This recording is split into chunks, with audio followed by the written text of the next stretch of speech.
চলো সিলেট বোর্ড 2023-এর ইংরেজি দ্বিতীয় পত্রের ভোকাবুলারি ব্রেকডাউন সরাসরি শুরু করি এইচ নম্বর শব্দটি দিয়ে। মেক মানে হলো কোনো কিছু একদম শূন্য থেকে তৈরি করা, বানানো বা প্রতিষ্ঠা করা। এটি সম্পর্ক গড়ে তোলা, যেমন মেক ফ্রেন্ডশিপ অথবা নতুন কোনো বস্তু তৈরি, সব ক্ষেত্রেই ব্যবহৃত হয়। পরীক্ষায় ফুল মার্কস পেতে মেকের, ক্রিয়েট, ফর্ম বা বিল্ডের মতো এই সমার্থক শব্দগুলো মনে রাখা মাস্ট।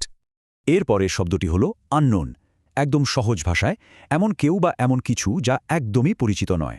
ধরো অনলাইনে কোনো অপরিচিত মানুষের সাথে কথা বলা বা একদমই অজানা কোনো জায়গায় ঘুরতে যাওয়ার ক্ষেত্রে এটি বসে। পরীক্ষায় আননোনের বিপরীত শব্দ বা অ্যান্টোনিম হিসেবে নোন বা ফ্যামিলিয়ার এই শব্দগুলো লিখতে হবে। এবার যে নাম্বার শব্দ ইজি মানে হল এমন যে কোনো কাজ যা করতে একদমই কম পরিশ্রম লাগে। সোর্স টেক্সটে বলা হয়েছে সাইবার বুলিদের জন্য অনলাইনে অন্যদের বিরক্ত করাটা কিন্তু খুব ইজি বা সহজ।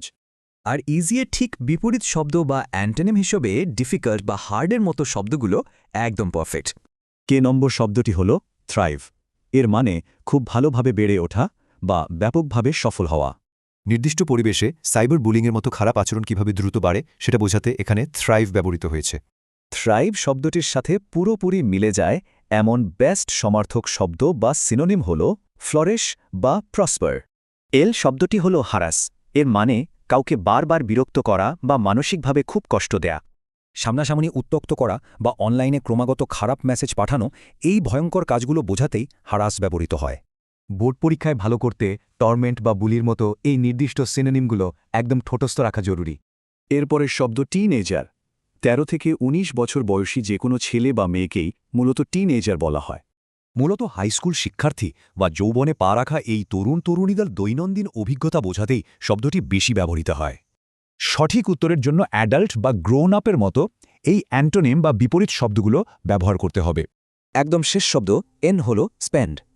এর সাধারণ অর্থ হল টাকা খরচ করা বা সময় পার করা। টেক্সটিতে মূলত ডিভাইসের স্ক্রিনের সামনে অনেক বেশি সময় পার করা বোঝাতে স্পেন্ডিং টু মাচ টাইম ব্যবহৃত হয়েছে। স্পেন্ডের এই নির্দিষ্ট সিনোনিম বা সমার্থক শব্দগুলো যেমন পাস বা কনজিউম একদম ভালোভাবে মনে রাখতে হবে। এই লিস্টের কোন শব্দটি মনে রাখা সবচেয়ে কঠিন? ভালো রেজাল্টের জন্য কিন্তু নিয়মিত প্র্যাকটিস চালিয়ে যেতে হবে।